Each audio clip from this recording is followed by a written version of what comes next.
Good day everyone, my name is Julian Trixie Berdejo and this is a reporting of Group 3.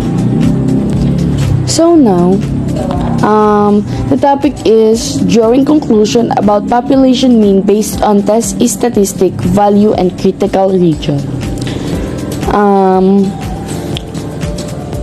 And now, I have a jumbled letters that you have to guess.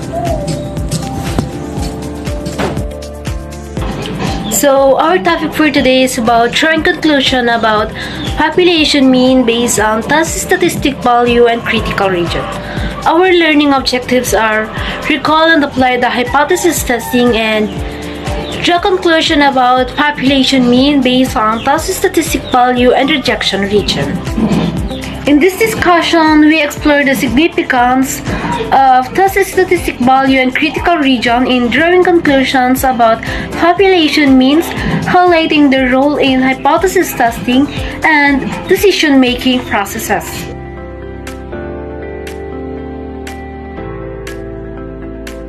Hey everyone, my name is Jamel Belda and I will discuss the final step in testing hypothesis.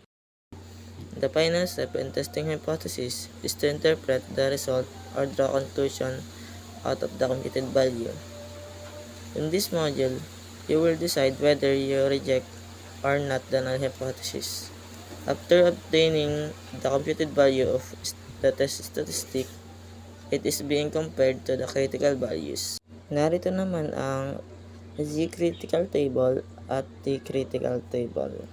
Explanation about the table. In general, if the absolute value of computed value is greater than the absolute value of critical value, we reject the null hypothesis and support the alternative hypothesis. Sinasabi dito na if greater than ang absolute value of critical value, ay nire-reject ang null hypothesis o hindi ito tinatanggap. Sa halip ay sinusuportahan naman ito ang alternative hypothesis. But if the absolute value of computed value is less than the absolute value of critical value, we do not reject or we fail to reject the null hypothesis and the alternative hypothesis is not supported. Dito naman sinasabi na if less than or mas mababa ang absolute value of critical value ay hindi ito nire-reject or hindi ito pwede i-reject at ang alternative hypothesis ay hindi suportado.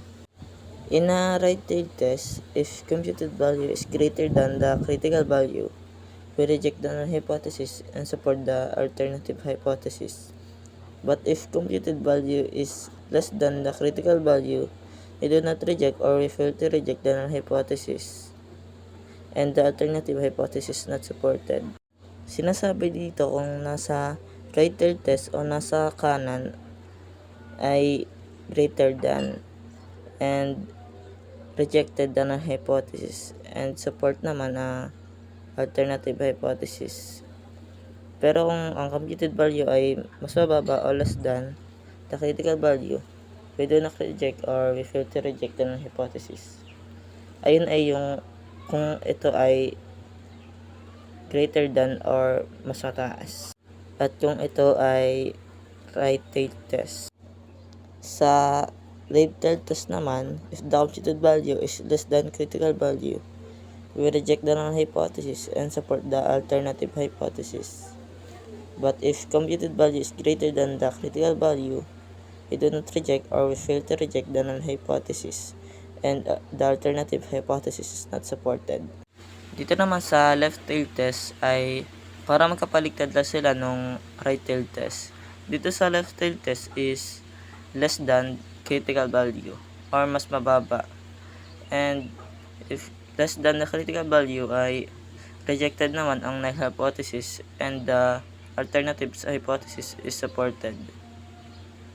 But if the computed value is greater than the critical value o mas mataas ang critical value sa computed value, ay hindi ito pwede i-reject or we fail to reject the null hypothesis. And the alternative hypothesis naman ay not supported or hindi suportado. Magkabaliktad lang sila nung right-tailed test dahil sa right-tailed test ay greater than at sa left-tailed test naman ay less than. Narito ang example 1. Nakalagay dito na compute for its value given the following information. Use x equals 0.5. Interpret the result. Nakalagay dito na ang null hypothesis ay 70 at ang alternative hypothesis naman ay greater than 70, which is right-tailed test siya. Ang sample mean niya ay 71.5. Ang population standard deviation niya naman ay 8 at ang kanyang mu ay 70 at ang n naman niya ay 100. Gagamitin natin formula ay yung z-test dahil ang kanyang n ay 100, which is mas mataas sa 30. Ang formula ay z equals sample mean minus mu over standard deviation over square root of n. Then, ilalagay naman natin ang given do sa formula. Z equals 71.5 minus 70 over 8 over square root of 100. Next naman ay papag-minusin natin ang 71.5 minus 70 equals 1.5. Then yung square root of 100 naman is equals 10. Bali, 1.5 over 8 over 10.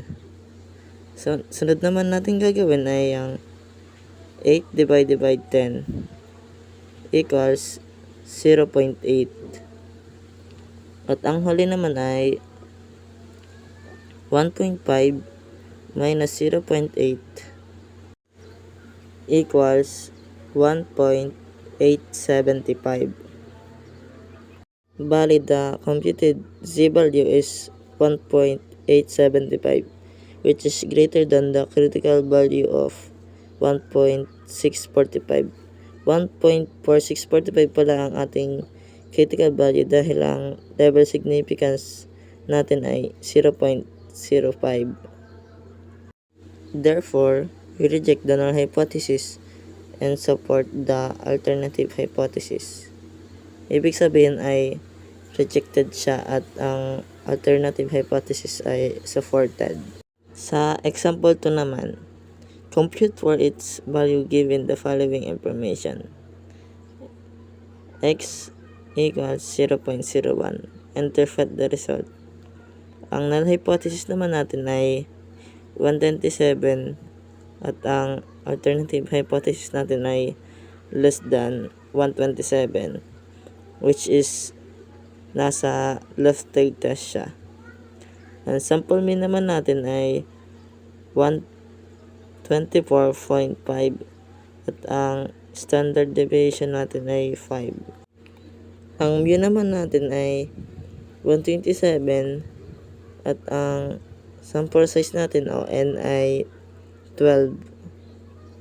Ang formula pala na gagamitin natin ay t-test dahil ang sample size natin ay mas mababa sa 30, which is 12 lang. Ang t-formula pala natin ay t equals sample mean minus mu over standard deviation over square root of n or sample size. Then, ganun lang din ang gagawin natin. Ilagay natin ang given dun sa formula. T equals 124.5 minus 127 over 5 over square root of 12. Next, sosolve na natin. First ay ima-minus muna natin. 124.5 minus 127 equals negative 2.5. Sunod naman ay yung square root of 12 equals 3.46.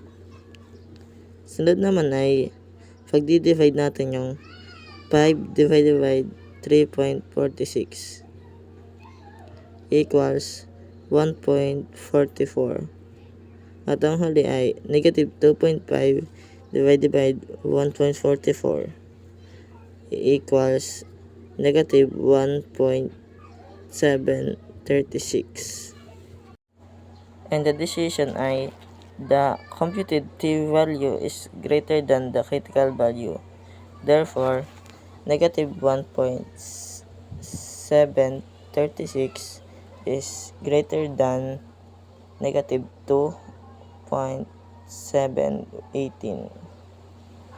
Since we have a left to test, our conclusion is that we fail to reject the null hypothesis, or therefore the null hypothesis is accepted.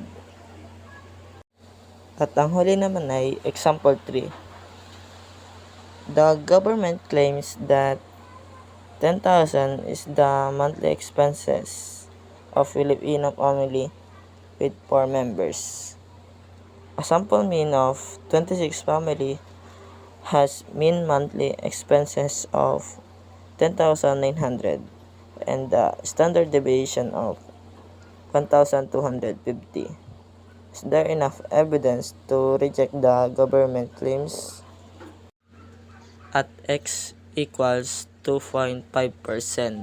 Nakalagay dito na, let us identify the first given. So we have null hypothesis is 10,000 and the alternative hypothesis is non-equal 10,000. Dito nakalagay na ibig sabihin pag non-equal ay two-tailed test siya. And sample mean natin ay 10,900 at ang mu naman natin ay 10,000. Ang standard deviation natin ay 1,250 at ang atin n or sample size ay 26. Dahil ang kanyang sample size ay 26, which is less than the 30, ang formula ang gagamitin natin ay t-test. Ang t-test formula natin ay t equals sample mean minus mu over standard deviation over square root of n. Likewise, lalagay muna natin ang given doon sa formula. T equals 10,900 minus 10,000 over 1,250 over square root of 26. Then, isosolve na natin. 10,900 minus 10,000 equals 900. And the square root of 26 is 5.10. Next is, i-divide naman natin. 1,250 divided by 5.10 equals 245.10. At ang huli ay 900 divided by 245.10 equals 3.671. And the decision that we have is the absolute value of computed t-value is greater than the absolute value of the t critical value. At x equals 0.025, which means 3.671 is greater than 2.485.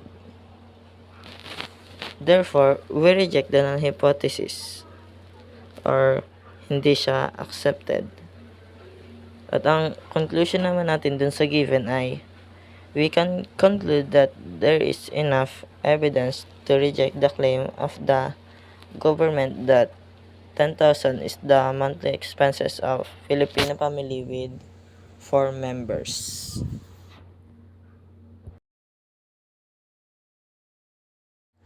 Yun lamang at maraming salamat sa pakikinig.